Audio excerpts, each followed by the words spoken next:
Bom dia, meus amigos. Sejam bem-vindos ao primeiro episódio do nosso podcast Tudo sobre Todas as Coisas, com o quadro A Vida de Malala Yousafzai. Nesse primeiro episódio, com o título Antes do Talibã, estamos com a nossa convidada Malala. Ela irá nos contar mais sobre sua vida e como é a luta para conseguir a educação e os estudos para todos. Vamos começar do começo, onde tudo começou, e nos conte mais sobre como foi a sua vinda ao mundo e como você foi recebida. Bom dia a todas e todos. É um prazer estar aqui e poder compartilhar um pouco da minha história através desse podcast. Começando para responder a primeira pergunta, no dia em que eu nasci, as pessoas da aldeia tiveram pena da minha mãe e ninguém deu parabéns para o meu pai. Como meu pai não tinha dinheiro para pagar um hospital ou uma parteira, uma vizinha acabou ajudando minha mãe no meu nascimento. Quando eu nasci, era de madrugada. E foi quando a última estrela se apagou. E nós, os Pashtuns, consideramos isso um sinal de esperança. Mas o lugar que eu moro esconde as meninas quando elas nascem e vê como um dia sombrio. Mas meu pai ficou muito feliz com o meu nascimento. E o primo e amigos dele também. Inclusive, meu pai falou que achava que tinha algo de diferente em mim. E há mesmo, não é? E quem são os bastiões que você falou? Os Pashtuns são um povo muito orgulhoso. É dividido entre Paquistão e o Afeganistão. A gente vive seguindo um código chamado Pashtunwali, que nos obriga a oferecer hospitalidade a todos.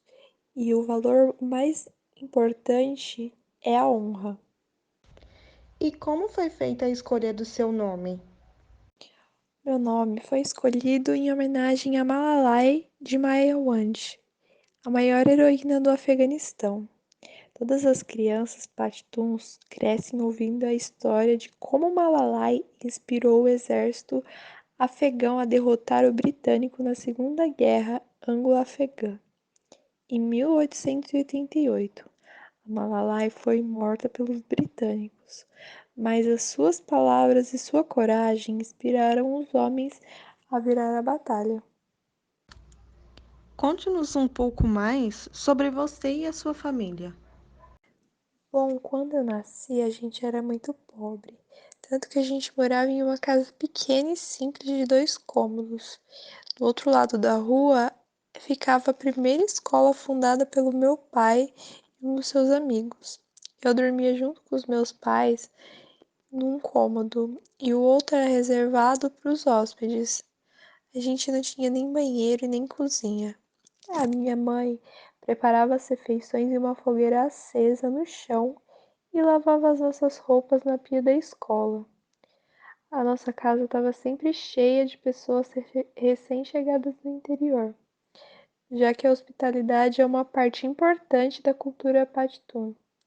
2 anos depois do meu nascimento, o meu irmão Quechua veio ao mundo. Então, quase 5 anos mais tarde, veio outro menino. E como foi a relação da sua mãe com a escola? A minha mãe começou a frequentar a escola com 6 anos e abandonou com a mesma idade. Ela era uma exceção na aldeia, porque o seu pai e seus irmãos incentivavam ela a estudar. Era a única menina numa classe de meninos, e ela carregava com orgulho a bolsa com os livros e falava que era mais inteligente que os meninos. Mas todos os dias deixava as primas dela brincando em casa e acabava ficando com inveja.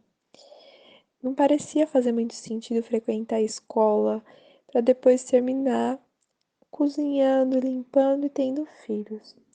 Por isso, um dia ela vendeu os livros, gastou o dinheiro em doces e nunca mais voltou a estudar. A minha mãe falou que só se arrependeu de ter abandonado a escola quando ela conheceu meu pai, porque ele leu muitos livros, ele escrevia poemas que ela não sabia ler e queria ter a sua própria escola. E também, como uma esposa de um homem assim, a minha mãe queria ajudar ele a atingir o seu objetivo. Até onde o meu pai se lembra, Ele sempre sonhou em ter uma escola. E para alguém como ele, sem amigos influentes nem fortuna, foi difícil concretizar esse sonho. Sabemos também que o seu pai ele é um ativista, né, da educação. Então, nos conte um pouco de como foi a relação do seu pai com a escola. Estudou numa escola pequena e muitas das aulas foram embaixo de uma árvore sentada no chão. Não tinha nem banheiro. Quando os alunos precisavam fazer suas necessidades, eles precisavam ir no campo. Mas meu pai falou que teve muita sorte, porque suas irmãs não frequentaram nenhuma escola, como milhões de meninas do meu país. Para o meu pai, a falta de educação é a raiz de todos os problemas do Paquistão. A ignorância permite que os políticos enganem as pessoas e que maus administradores sejam reeleitos. Ele acredita que a educação deve ser acessível para todo mundo, seja rico ou pobre, menino ou menina.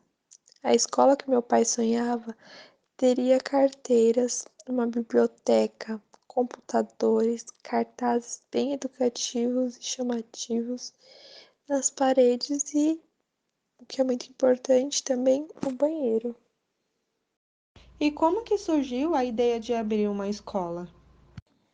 Nos primeiros anos, após a formatura do meu pai, ele trabalhou como professor de inglês em uma faculdade particular bem conceituada, só que o salário era baixo.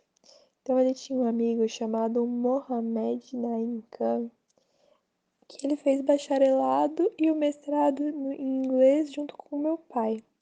Os dois eram apaixonados pela educação.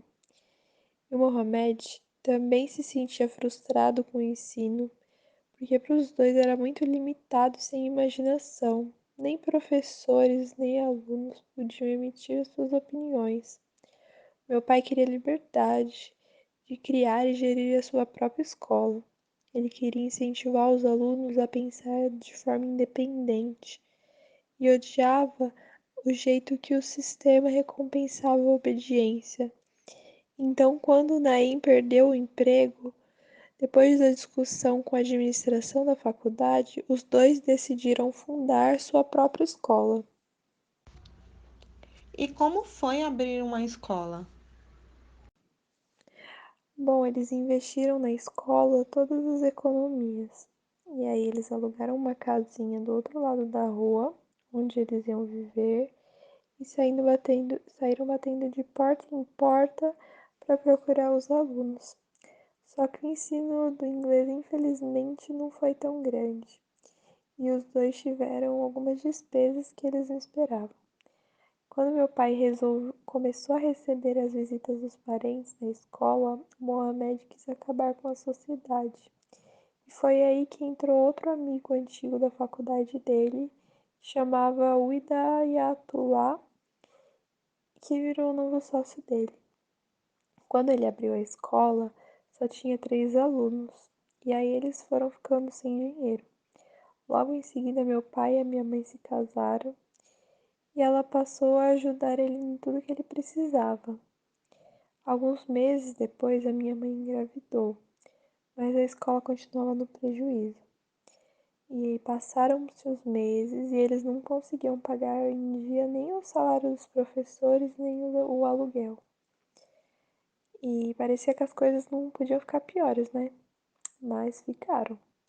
A região ficou alagada, destruiu muitas coisas. Aquela primeira escola era bem pequena, com curso primário misto. Quando eu nasci, tinha 5 ou 6 professores e aproximadamente 100 alunos. Meu pai era professor, contador, diretor, também varria o chão e limpava os banheiros. Depois de algum tempo, o dinheiro começou a entrar e meu pai decidiu planejar uma segunda escola, que queria chamar de Academia de Educação Malala. Eu brincava no pátio da escola. Meu pai diz que, mesmo antes de saber falar, eu caminhava de sala em sala e me comportava como se fosse uma professora. E à medida que a escola com Charlotte, seu pai, cresceu, Como foi para você toda essa mudança? Bom, nessa altura a escola já tinha expandido muito, tanto que tinha 3 prédios. Um dos prédios ficava em Landicas, era onde ficava a escola primária da rua Aiuá e que funcionava o ensino médio para as meninas. Perto das ruínas do templo budista ficava a escola para meninos.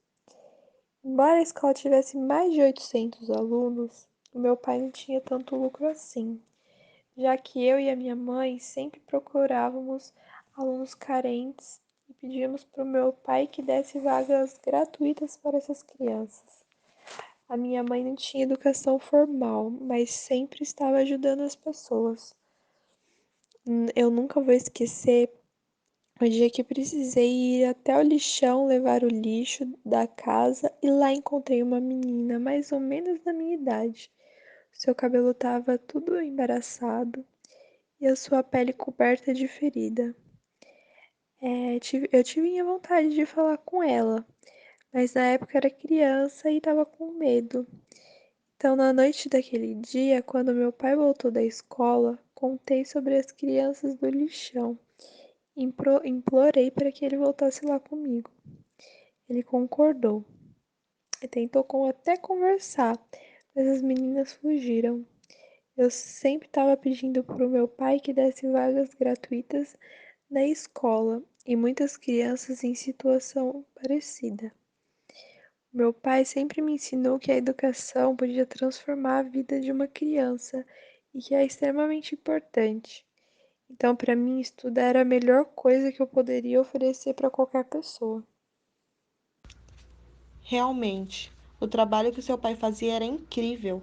Nós vemos isso pelo quanto a escola cresceu, né? Mas todos pensavam o mesmo? Alguma vez já quiseram fechar a escola? Bom, tinha sim as pessoas que eram contra educar as crianças, né? Principalmente as meninas. Perto de onde eu morava, tinha um mula alto e elegante.